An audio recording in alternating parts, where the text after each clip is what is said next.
ዛሬ የናሆሚ እናት ትልቅ ምስራች ይዛ መጣች። እሱም ደግሞ ምሩ ሳታውቅ በድብቅ እንድትመረመር አድርጋት እርጉዝ እንደሆነች አረጋግጣለች ማለት ነው። ለናሆሚ ስትነግረው ናሆሚ ማመን አቅቶት ደርቆ ነበር የቀረው። ምሩ እንግዲህ ነፍሰ ጡር መሆኗን ዛሬ ናሆሚ ሲያውቅ በጣም ግራ ገብቶት እማዬ በህልምሽ ነው መንቃት አለብሽ ስላትም ነበረ።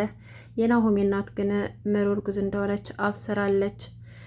እንግዲህ ሰኒ ደግሞ ሌና እየረበሸቻት ትገኛለች። እሱም ደግሞ በኪብሮም በኩል እያናደደቻትና ኪብሮምን የምትወስድባት እያስመሰለች ልክ ከእሷ ጋር የሆነ ግንኙነት እንዳላቸው እያስመሰለች ስታሳያትና ሰኒ ደግሞ በጣም ተናዳ ስሜታዊ ሆና ስታለቅስም ነበረ። ሰላም ሰላም! ውድና የተከበራችሁ የቻናሌ ቤተሰቦች እንዴት ናችሁ? እንኳን ደህና መጣችሁ። ለቻናሌ አዲስ ከሆናችሁ ሰብስክራይብ እያደረጋችሁ ቤተሰቡ ነው። እንዲሁም ሀሳብ አስተያየታችሁን ኮሜንት ላይ አስቀምጡልኝ።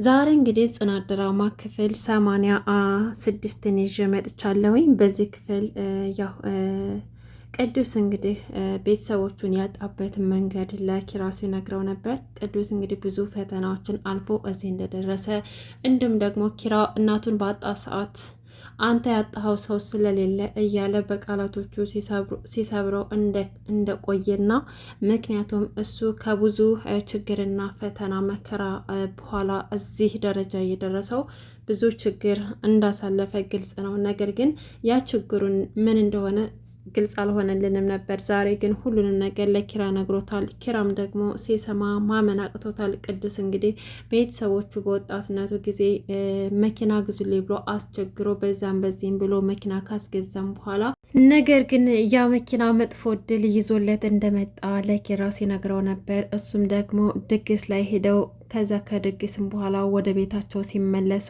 አባቱንና እናቱን እንዲሁም ደግሞ እህቱን አድርጎ በመኪናው ላይ ጭኖ በስካር መንፈስ በፍጥነት እየነዳ ባለ ሰዓት እንግዲህ መኪናው እንደተገለበጠና ወላጆቹን እንዳጣ እንዲሁም ደግሞ እሱ ከኮማ ሲነቃ ማንም ሰው አጠገቡ እንዳልነበርና ቤተሰቦቹን በሞት እንዳጣ ሲነገረው በጣም መጥፎ ጊዜ ላይ እንደነበረ መጥፎ ነገር እንዳሳለፈና ይሄን ሁሉ ፈተና አልፎ ዛሬ ብቸኛ ሆኖ በጸጸት እየተቃጠለ እንደሆነ እንዲሁም ደግሞ ኪራ በባለፈው ባሳለፈው ነገር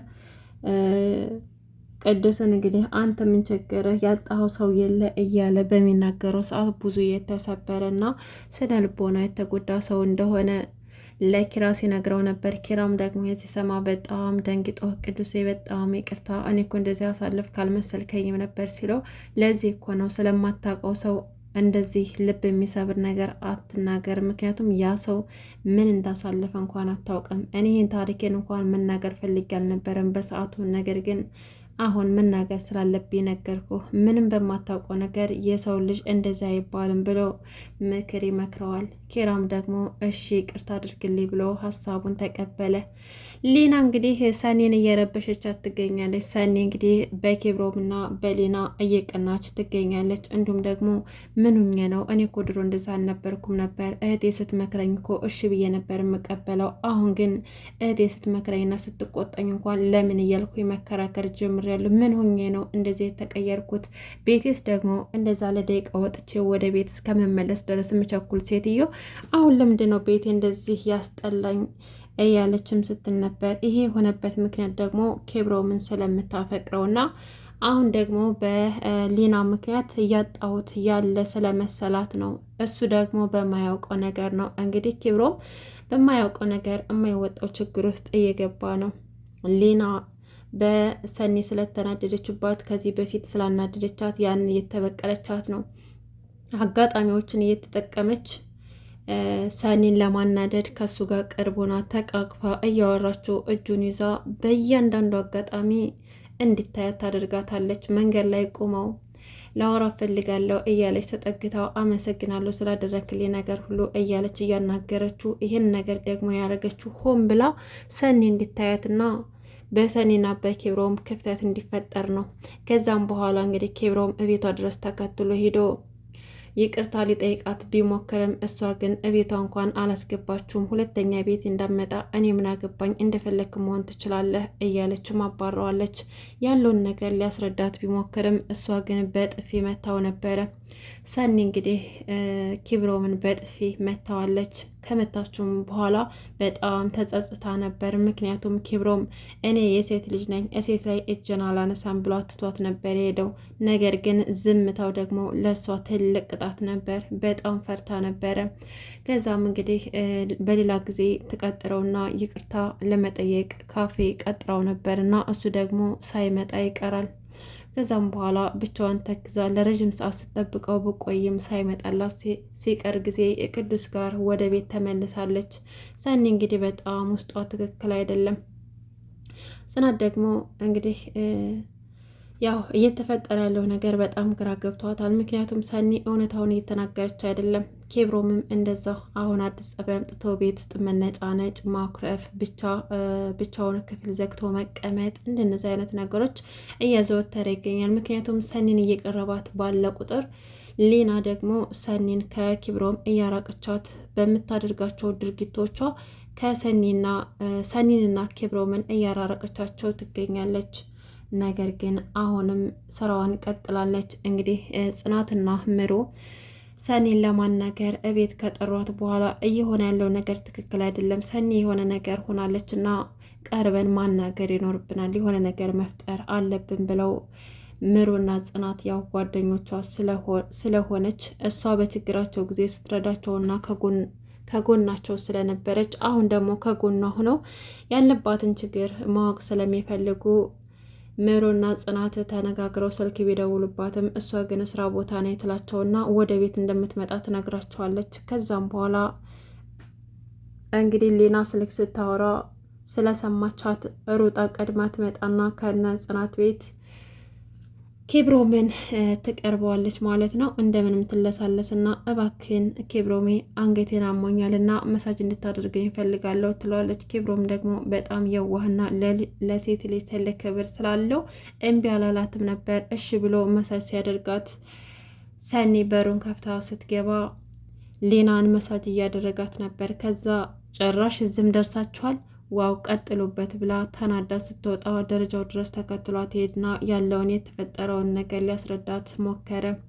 ቆይ እንደዚህ የምትሆኙ ሊናን መሳጅ ስላደረግኳት ነው እንዴ? አንገቴን እኮ አመመኝ እሸኝ ብለኝ እኮ ነው ብሎ ሲያስረዳት ሰኒም ታዲያ እኔ ምን አገባኝ? ለምን ወጌሻ ቤት አትከፍትም? ያዋጣ ነበር እኮ ሁላችንም ስንሰበር አንተ ጋር እየመጣ እንታሽ ነበር። ሲጀመር ደግሞ እኔ ምን አገባኝ? ቆይ አንተ ለእኔ ምን ነህ? ለምንድን ነው የምታስረዳኝ? ብላ ትታው ትሄዳለች። ምንም እንኳን ሊያስረዳት ብዙ ጊዜ ቢሞክርም ሰኒ ግን ምንም ልትረዳለት አልቻለችም። እንግዲህ ኪራና ጽናት ደግሞ ምን እንደተፈጠረ ያው መጣላታቸውን ኪብሮም ለኪራ ቢነግረውም መፍትሄ ማምጣት እንዳለባቸው አምነዋል። ምክንያቱም በመካከላቸው ያለውን ችግር መፍታት ይፈልጋሉ። ነገር ግን ሁለታቸውም ተረጋግተው መናገር አልፈለጉም። ሁለታቸውም የተለያየ ቦታ ሆነው ንዴታቸውን እያወጡ ነው።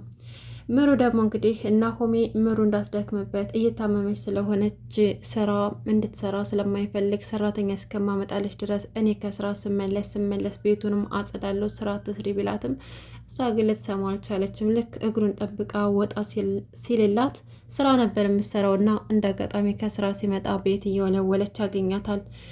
ናሆሜ እንግዲህ በጣም ይናደድና ቆይ አንቺ ልጅ ግን የሚነግሩሽን ነገር አሰሚም አይደለ? እኔ ስንት ጊዜ ነው የነገርኩሽ? ቆይ እኔ ስመጣ ሁሉም ነገር ሰራለሁኝ፣ ሰራተኛ እስከመጣ ድረስ ትንሽ ታገሽኝ እምልሽ ነገር ላንቺ አይገባሽም እንዴ? ቢያንስ እንኳን ራስሽን ባትፈልጊው ለእኔ ስትይ ራስሽን ጠብቂ። እኔ በጣም ነው ማፈቅረሽ፣ አንቺን ማጣት አልፈልግም። ለምንድን ነው የሚናገሩሽን ነገር ማትሰሚው? ብሎ ናሆሜ ምሩ ላይ ይጮህባታል። ምሩም ደግሞ ናሆሜ እንድታረጋጋው ብትሞክርም ሊረዳት አልቻለም። እኔ እኮ ምን ላድርግ? ቁጭታ እኮ በጣም ይደክማል፣ ስራ ለመስራት ይደብራል እና ብቻዬን እኮ ቁጭ ከምን ልንቀሳቀስ ብዬ ነው እያለች ምሩም ያው ይከብዳል። አንድ ሰው ቤት ቁጭ ብሎ ስራ ሳይሰራ ቀኑ ሙሉ ለመዋል ስለሚከብዳት ራሴንም አፍታታለሁ በዛውም ደግሞ ስራውን እሰራለሁ ብላ ነበር። ነገር ግን ናሆሜ በጣም ያዝንላታል። ህመምተኛ ስለሆነች የበለጥ እንድትደክምበት አይፈልግም። እንደዛው እየተጨቃጨቁና በስተመጨረሻም ከታረቁ በኋላ ድንገት የናሆሜ እናት ስልክ ትደውላለች። ስልክ ሲደወል በዚህ ሰዓት ማሚ ምን ሆና ነው የደወለችው ብሎ ይደነግጥና ስልኩን ያነሳል። ከዛም በኋላ የናሆሜ እናት እንግዲህ ሁሌም ልጅ መውለድ አለባችሁ አያት አድርገኝ እያለች ሁሌም ትጨቀጭቀው ስለነበረ እንግዲህ የናሆሜ እናት የምስራች ይዤ ነው የመጣሁት እያለች ለናሆም የነገረችው። ምንድን ነው ምስር ቤ ንገሪኝ የተፈጠረውን ነገር በሰዓት ምንድን ነው ማሚ ብሎ ቢጠይቃትም የናሆሜ እናት እንግዲህ ምሩ ነፍሰ ጡር እንደሆነች እና በድብቅ በሆነ ነገር አስመርምራት ነፍሰ ጡር እንደሆነች እንዳወቀች እንግዲህ በምን መንገድ እንደሆነ ባይታወቅም ብቻ በራሷ መንገድ አጣርታ ምሩ ነፍሰ ጡር እንደሆነች ነገረችው። ናሆሜ እንግዲህ የተፈጠረ ያለው ነገር አልተዋጠለትም። ምክንያቱም ምሩ በዚህ ሁኔታዋ ልጅ መውለድ አትችልም። ያንን ነገር ደግሞ ለእናቷ አልነገራትም እና እየሆነ ያለው ነገር ግራ ጋብቶት አይ በህልምሽ ይሆናል እየቃዥሽ ይሆናል እማዬ ደግመሽ ተኝ ምን ሆነሽ ነው ይሄማ በፍጹም ሊሆን አይችልም እያለ ቢነግራትም እሷ ግን እልል በል እያለች ቤት ውስጥ ስታስጨፍርና እልልታ ስታስብል ነበር። ምክንያቱም ምሩ ነፍሰ ጡር ስለሆነች እና የልጅ ልታይ ስለሆነ ሊና እንግዲህ ለጓደኛዋ ስልክ ደውላ ያችን ጨካኝ ሰራውላት፣ እኔ እኮ በጣም እያናደርኳት ነው ባደረገችብኝ ነገር ቂም ስላያስኩባት እሷን ማገና አልፋታትም። ከነ ጽናት ጋር ስልክ ስታወራ ሰምቻት ወደ ቤት እመጣለሁ ስትል ሰምቻት ቀድሜ መጥቼ ኪብራውም አንገቴን መሳጅ እንዳደርገኝ አድርጌ እንድታየኝ አደረኳት። ከዛም በኋላ እየጮኸች ችግር ስፈጥር ነበረ እቤት ውስጥ ስትረብሽ ነበረ እና እሰይ ደግ አደረኳት እያለች ስታወራ ጽናት ሰማትና ይህን ነገር ሁሉ የምታደርጊው ስለ ሰኒ ነው እየቦጨቅሻት ያለሽው እንዴት ታድርጊያለሽ እያለች ጽናት ጮኸችባት። ሊናም ደግሞ አረ እንደዛ እኮ አይደለም እያለች ነገሩ ልታስተባብል ብትሞክርም ጽናት ግን ልታዳምጣት አልፈለገችም። ይሄንማ ለሰኒ ነው ሂጅ የምነግራት ብላ ጽናት ወደ ሰኒ ጋር ትሄዳለች። ውድና የተከበራችሁ የቻናል ቤተሰቦች እንግዲህ ጽናት ድራማ ይሄን ይመስል ነበር። በቀጣይ ክፍል እስከምንገናኝ ድረስ በያላችሁበት ሰላማችሁ ብዝት ተረፍረፍ ይበልኝ። አመሰግናለሁ።